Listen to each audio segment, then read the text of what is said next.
Imagina a una viuda extremeña firmando un contrato imperial, cruzando el Atlántico y llevando a 50 mujeres nobles a pie por selvas, ríos y encontrando tribus caníbales, solo para cumplir la promesa que su marido no pudo. Su nombre brilla poco en los libros, pero su gesta cambió el mapa de Sudamérica.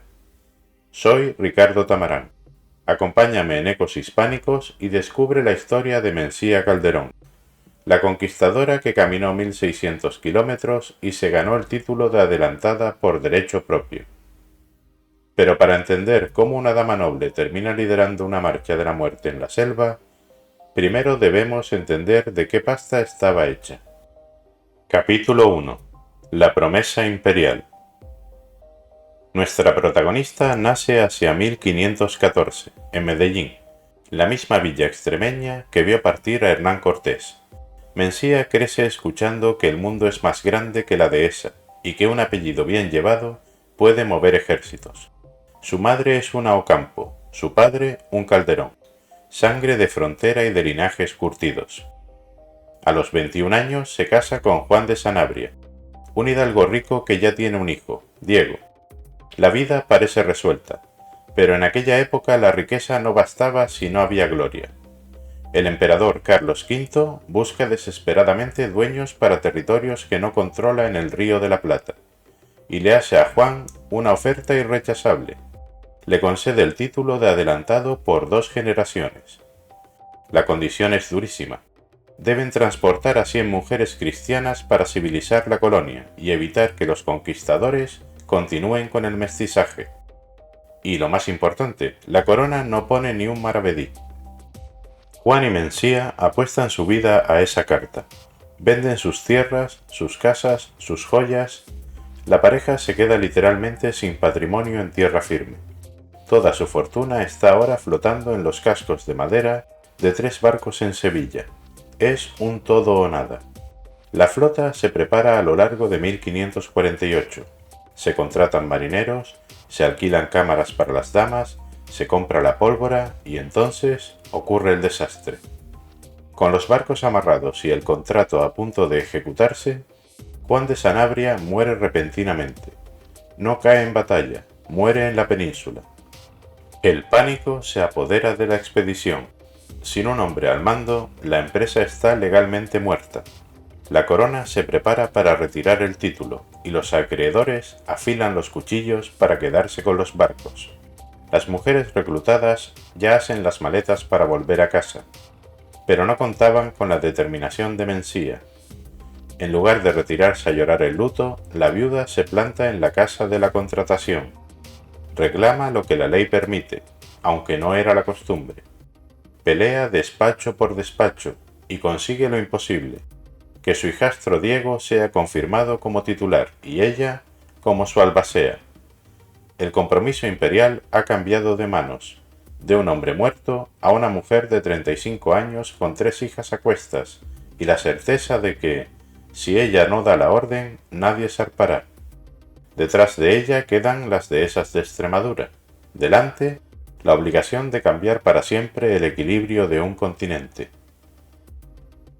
Capítulo 2. La capitana por necesidad. El invierno de 1549 huele a brea y a pánico en Sevilla.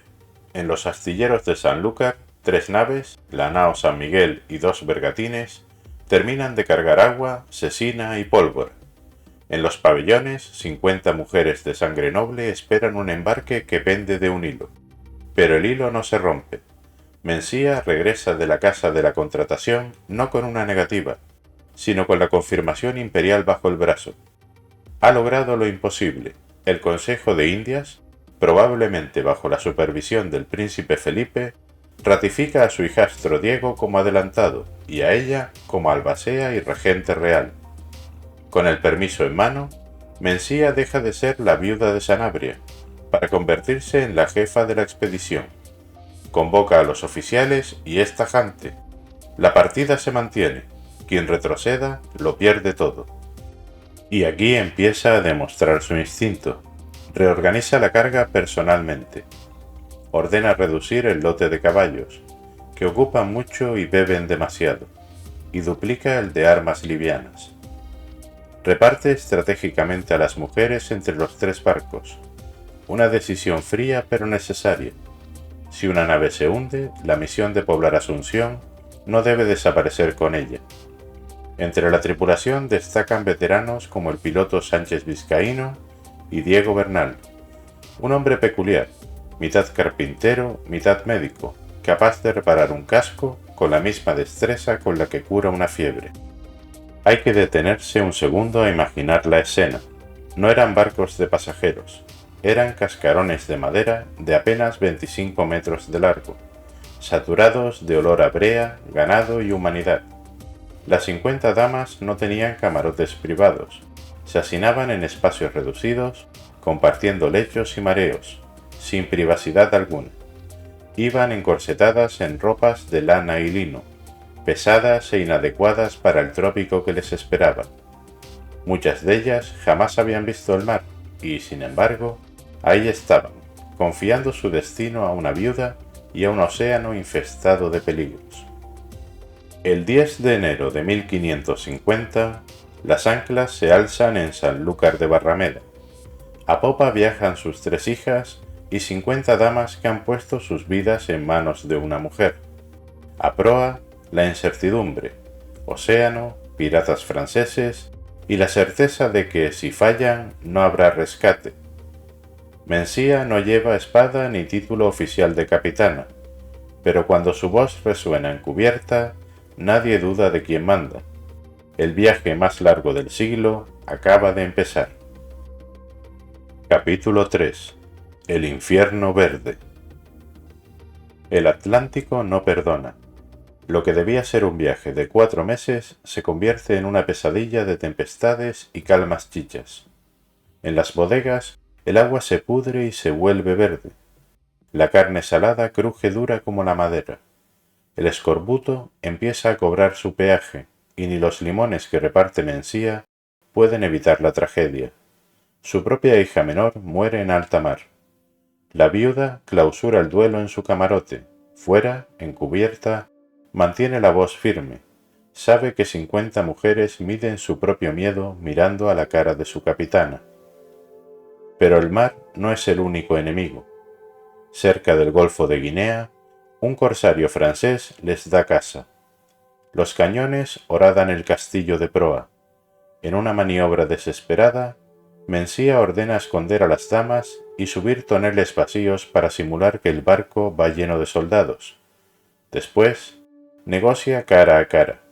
Entrega joyas, azúcar y astrolabios. El pirata acepta el soborno. Prefiere el oro fácil a cargar con mujeres que solo le darían problemas. Mencía ha comprado sus vidas. Tras meses de deriva, tocan tierra en Santa Catalina, Brasil. Pero no hay descanso. El gobernador portugués, receloso, los retiene casi como prisioneros. Cuando por fin logran salir, empieza el verdadero infierno, la selva. Caminan hacia el interior, custodiados por la espesura y acechados por los tamoyos, tribus que no hacen prisioneros para trabajar, sino para comer. El ataque llega al amanecer. Gritos, flechas de hueso y pánico. Mencía no puede formar un fuerte, así que ordena usar los fardos y equipajes como barricadas. Las mujeres, hombro con los soldados, cargan arcabuces y disparan pólvora negra hasta que el enemigo se retira. Lo que encuentran luego en el campamento rival les hiela la sangre. Restos humanos en los fogones, la selva se los quiere comer, literalmente. Durante años, sí, años, la expedición avanza. Cruzan ríos agarradas a las colas de los caballos. Duermen en plataformas altas para evitar caimanes y caminan con la piel taladrada por los mosquitos. En los altos del Guairá, Mencía planta cara al destino. Funda un asentamiento y levanta una iglesia. Es la primera vez que una mujer reclama jurisdicción en nombre de la corona. Allí recibe otra noticia devastadora. Diego, el heredero oficial, ha desaparecido en el norte. El título de adelantado se ha esfumado. Ya no tienen papeles, solo se tienen a ellas mismas. Finalmente, en 1556, 6 años después de partir, un grupo de espectros sale de la selva. Son apenas 40 almas. Al divisar las casas de adobe de Asunción, las campanas de la ciudad repican como locas. Los colonos salen a las calles y no dan crédito. Frente a ellos está Mencía Calderón, la viuda que cruzó el océano, burló a los piratas y caminó 1600 kilómetros de infierno verde para cumplir su palabra. Capítulo 4. La conquista silenciosa. Cuando las campanas de Asunción dejan de sonar, empieza la política. El gobernador Domingo Martínez de Irala, el viejo zorro que ha sobrevivido a todo y a todos, entiende al instante el valor de estas recién llegadas. No son una carga, son fichas de poder. Inmediatamente se reparten encomiendas de indios y solares en la Plaza Mayor. Por primera vez en aquella frontera salvaje, una mujer firma documentos como doña y propietaria, sin la tutela de un hombre. Pero el plan original de la corona tenía una grieta. El contrato exigía evitar el mestizaje, traer pureza cristiana. La realidad de la selva decidió lo contrario. Las damas, que habían prometido castidad y matrimonios puros, entienden que para sobrevivir hay que mezclarse. Y Mencía, lejos de impedirlo, lo orquesta. Sus hijas se casan con los capitanes más poderosos de la región, sellando alianzas vitales. De una de esas uniones nacerá una leyenda, Hernandarias, el primer gobernador criollo nacido en esta tierra. Mencía comprende rápido que, en América, la supervivencia depende más de tus aliados que de tu pureza de sangre. Sin embargo, la burocracia imperial tiene el brazo largo. Entre 1557 y 1562 empiezan a llegar carabelas con seda pero también con denuncias. La audiencia de Charcas pide cuentas.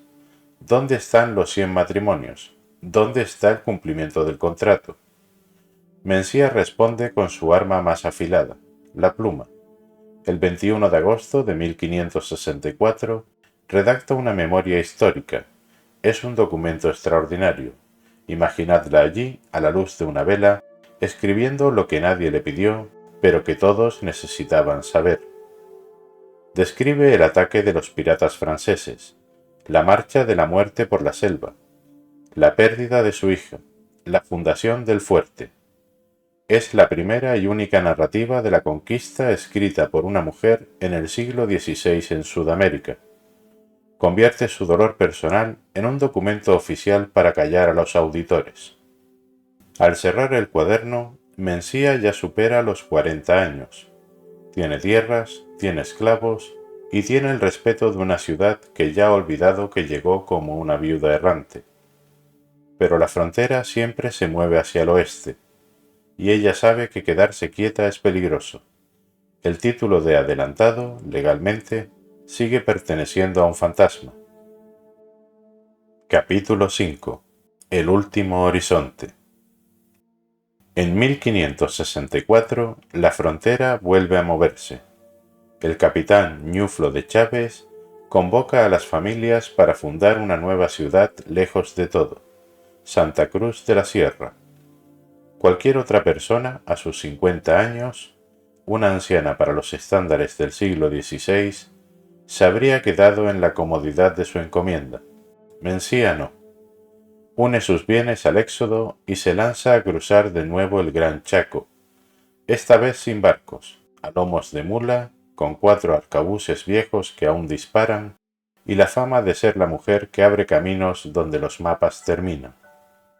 En la vieja Santa Cruz, un pueblo de polvo y chozas de paja, no hay oro ni jueces. Allí Mencía se convierte en una institución. Es la memoria viva de la ciudad. Los jóvenes se sientan a escuchar a la anciana que recuerda la cara de los primeros adelantados, el sabor metálico del escorbuto en el Atlántico y el sonido de los tambores de guerra en la selva brasileña. Los años pasan y se cuentan por cosechas de maíz. Mencía ve partir nuevas expediciones y ve morir a las compañeras que cruzaron el mar con ella. hasta que, alrededor de 1593, el silencio llega a su casa. Se dice que murió en su choza de barro, sin ruido, lejos de los palacios de España que una vez pisó. No dejó tumba de mármol, de hecho casi desaparece del todo, pero 5 años después, en 1598, una de sus antiguas compañeras, Catalina Ortiz, se planta ante un escribano y dicta una sentencia para la eternidad. Doña Mencía Calderón vivió y murió aquí. Nada más. Es la firma final de una amiga leal que le devuelve a la historia su derecho a existir. Epílogo. El legado. Mencía Calderón no tuvo estatuas de bronce ni grandes avenidas con su nombre. La historia la dejó en una nota al pie de página durante siglos, pero sin su determinación, sin esa locura de cruzar el mar y la selva cuando todo estaba perdido, el mapa del Río de la Plata sería hoy muy distinto. Ella nos enseña que, a veces, la mayor conquista no es ganar una batalla, sino simplemente resistir y sobrevivir para contarlo. Si te ha sorprendido la historia de esta adelantada olvidada, la mejor forma de honrar su memoria y apoyar este contenido es dejando un me gusta y suscribiéndote al canal. Y quiero preguntarte algo. ¿Crees que la corona fue injusta al no reconocer el título oficial? ¿O eran simplemente las reglas de su tiempo? Tengo muchas ganas de leer vuestras opiniones en los comentarios. Soy Ricardo Tamarán y esto ha sido Ecos Hispánicos. Gracias por escuchar nuestra historia. Hasta la próxima, amigos.